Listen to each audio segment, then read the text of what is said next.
Hello guys, welcome to my YouTube channel. My name is Harjeet Kaur. हम कर रहे थे केमिस्ट्री के ऑब्जेक्टिव क्वेश्चंस, जिसमें आज हम डिस्कस करने वाले हैं थर्मोडायनेमिक्स एंड एनर्जेटिक्स से रिलेटेड क्वेश्चंस। तो सबसे पहले समझते हैं थर्मोडायनेमिक्स होता क्या है। थर्मोडायनेमिक्स में बेसिकली हमें रिलेशन देखने को मिलेगा between the heat, work, temperature, energy. तो ये है क्या, basically it is a relation between heat हो गया, वर्क की बात कर लो, टेम्परेचर की बात कर लो या एनर्जी की बात कर लो, तो इन सब के बीच में रिलेशन शो करते हैं जो थर्मोडायनेमिक्स होता है।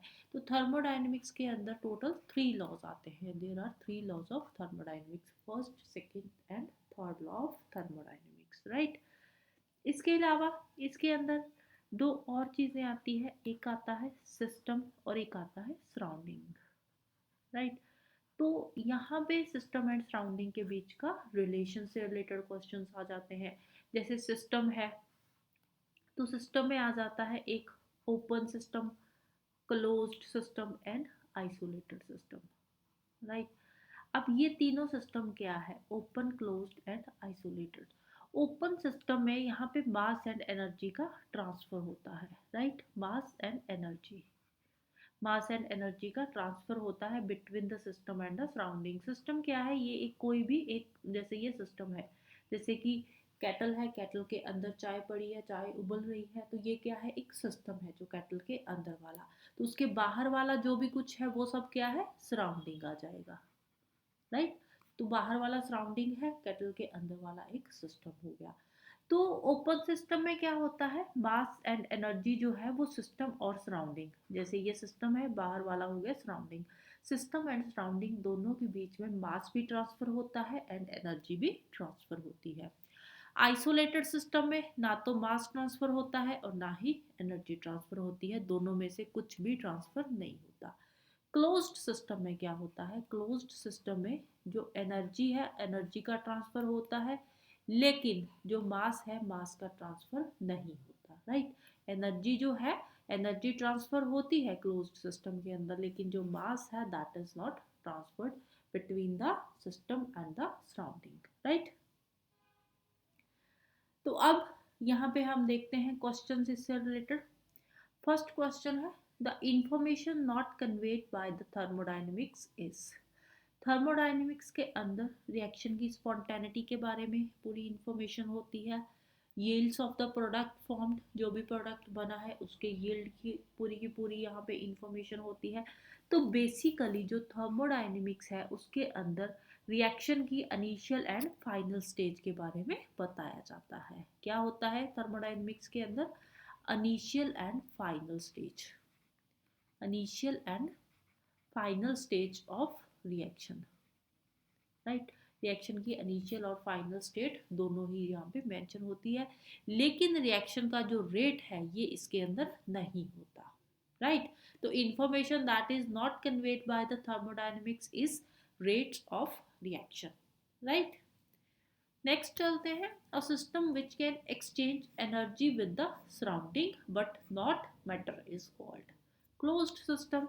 अभी मैंने बताया था कि क्लोज्ड सिस्टम में एनर्जी का ट्रांसफर होता है लेकिन मास का ट्रांसफर नहीं होता, मैटर का ट्रांसफर नहीं होता। ओपन में दोनों ट्रांसफर होते हैं, आइसोलेटेड में ना तो मास ट्रांसफर होता है ना ही energy, right.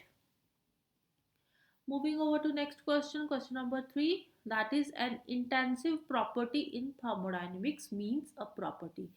Intensive property thermodynamics की कौन सी प्रॉपर्टी होती है, इंटेंसिव प्रॉपर्टी वो प्रॉपर्टी होती है which depends on the nature of the substance only. Substance के नेचर पे जो डिपेंड करती है वो होती है intensive property of thermodynamics. Next, which one is true. तो विच वन इज ट्रू में इसमें से कौन सा सही आ जाएगा, तो आंसर आ जाएगा option C, 1 calorie is more than 1 joule, 1 joule is more than 1 erg.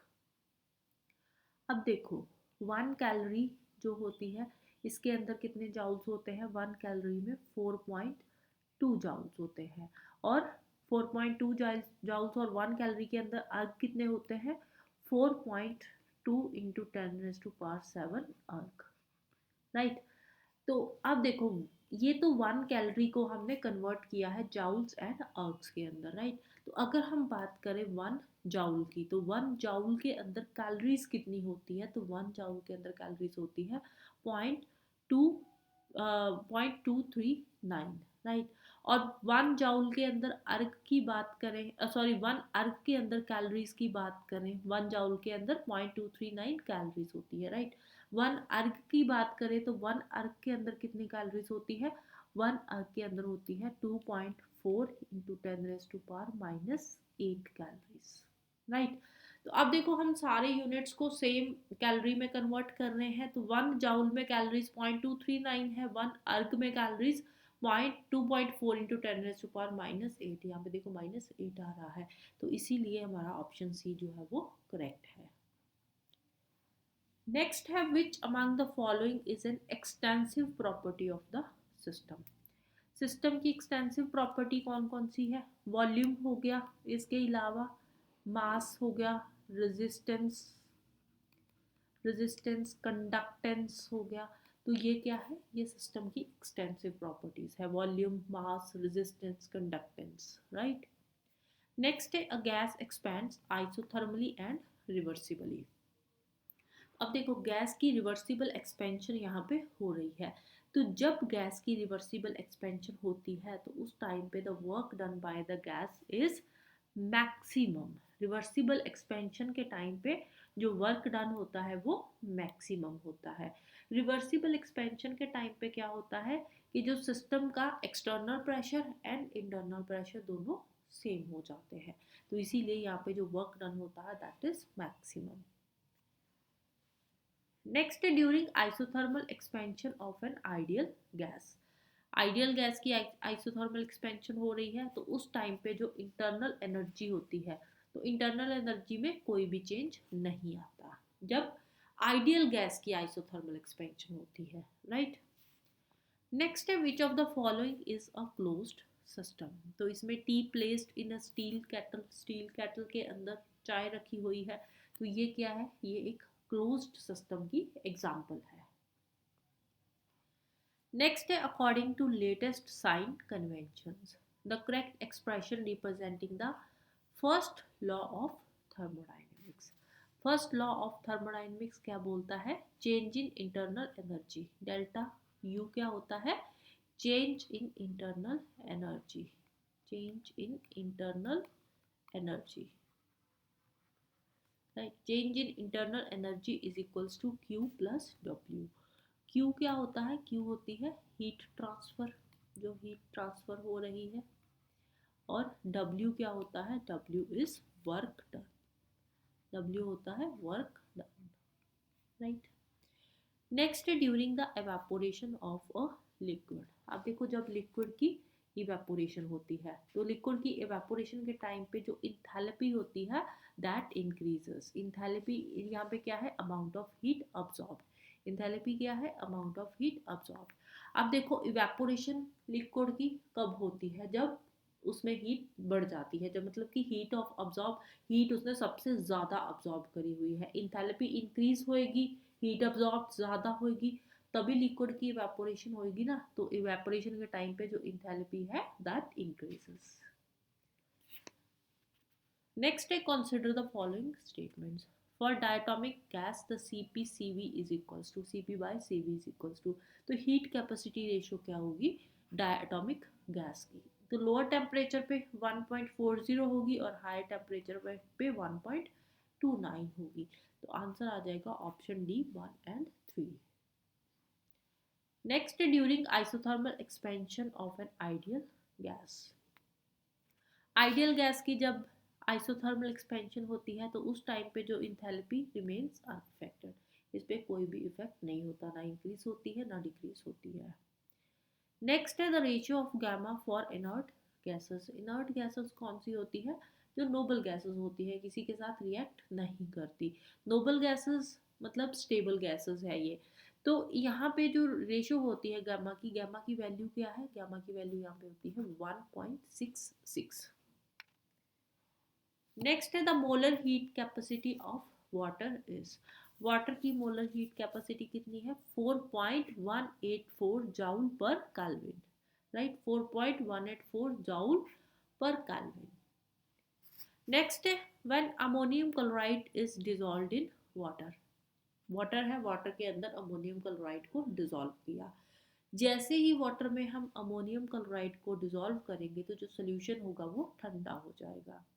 अब देखो सोल्यूशन ठंडा क्यों होगा? क्योंकि ये जो अमोनियम क्लोराइड है ये वाटर की हीट को अब्जॉर्ब करेगा। अमोनियम क्लोराइड वाटर की हीट को अब्जॉर्ब करेगा तो सोल्यूशन ठंडा होगा। तो यहाँ पे जो भी चेंजेस हो रही है तो वो सोल्यूशन के अंदर ही हो रही है, इनसाइड द सोल्यूशन हो रही है। तो इट मीन्स कि यहाँ पे जो चेंज होगी दैट इज एंडोथर्मिक। एक्सोथर्मिक तब होती अगर वाटर का जो टेम्परेचर डाउन हो रहा है, वाटर जो सोल्यूशन कोल्ड हो रहा है वो एक्सटर्नल फैक्टर्स की वजह से होता, तो हम करते एक्सोथर्मिक। अब यहाँ पे अमोनियम क्लोराइड वाटर में डिसॉल्व किया तो अमोनियम क्लोराइड ने हीट को अब्सॉर्ब कर लिया वाटर की, तो जिसकी वजह से सोल्यूशन ठंडा हो गया। तो चेंज क्या है? एंडोथर्मिक। नेक्स्ट है the standard state in chemical energetics employees. Standard state chemical energetics में क्या होती है? 1 bar pressure at specified temperature. तो ये सब्सटेंस की मोस्ट स्टेबल स्टेट होती है। ये कौन सी होती है? Most stable state. सब्सटेंस की मोस्ट स्टेबल स्टेट होती है 1 bar pressure at specified temperature.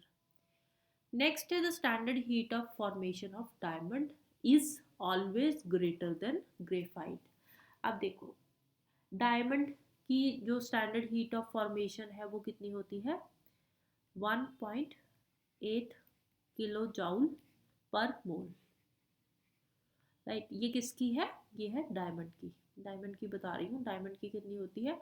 1.8 kilo joule पर mole at 298 kelvin and 1 atmosphere pressure. Pressure इतना होगा, टेम्परेचर इतना होगा।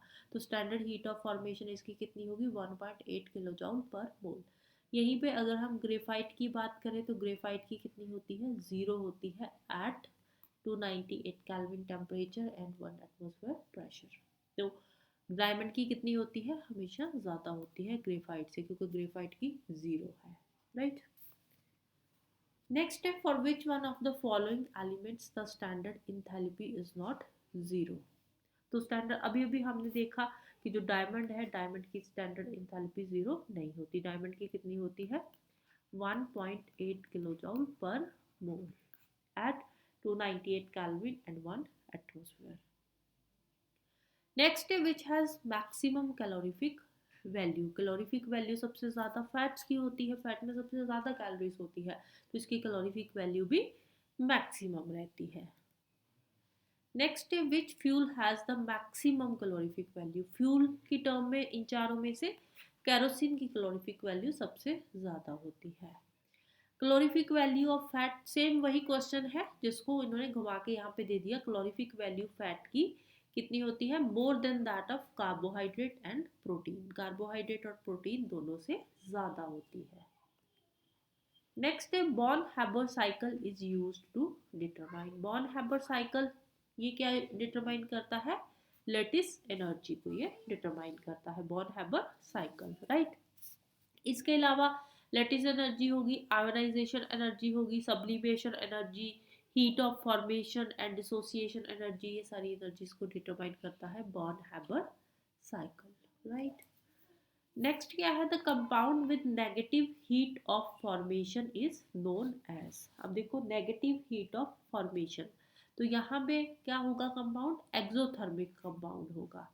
नेगेटिव हीट ऑफ फॉर्मेशन में क्या होता है? नेगेटिव हीट ऑफ फॉर्मेशन के अंदर होता है कि बॉन्ड्स को ब्रेक करने के लिए, जो रिएक्टेंट्स के बॉन्ड्स होते हैं उनको ब्रेक करने के लिए हमें लेस एनर्जी चाहिए then the formation of bonds, right. तो यहाँ पे क्या होता है? एनर्जी रिलीज होती है, राइट। यहाँ पे क्या हो रहा है? एनर्जी रिलीज हो रही है। रिलीज हो रही है तो इट मीन्स ये क्या है? एक्सोथर्मिक कंपाउंड है। क्यों? क्योंकि यहाँ पे एनर्जी रिलीज हो रही है। क्या रिलीज हो रही है? Energy, right. That's why the compound is exothermic compound. Next है entropy change of a system and its surroundings in equilibrium. Equilibrium में जो इंट्रोपी चेंज होती है सिस्टम एंड सराउंडिंग की, तो वो कांस्टेंट रहती है, रिमेन्स कांस्टेंट। नेक्स्ट है for an endothermic reaction to be spontaneous. Endothermic reaction spontaneous कब होती है? जब चेंज इन इंट्रोपी कितनी होगी? पॉजिटिव होगी। When the change in entropy must be positive. Change in entropy क्या होती है? इसका फॉर्मूला क्या होता है चेंज इन इंट्रोपी का? Change in heat per unit temperature, this is change in entropy, right? So that's all for today.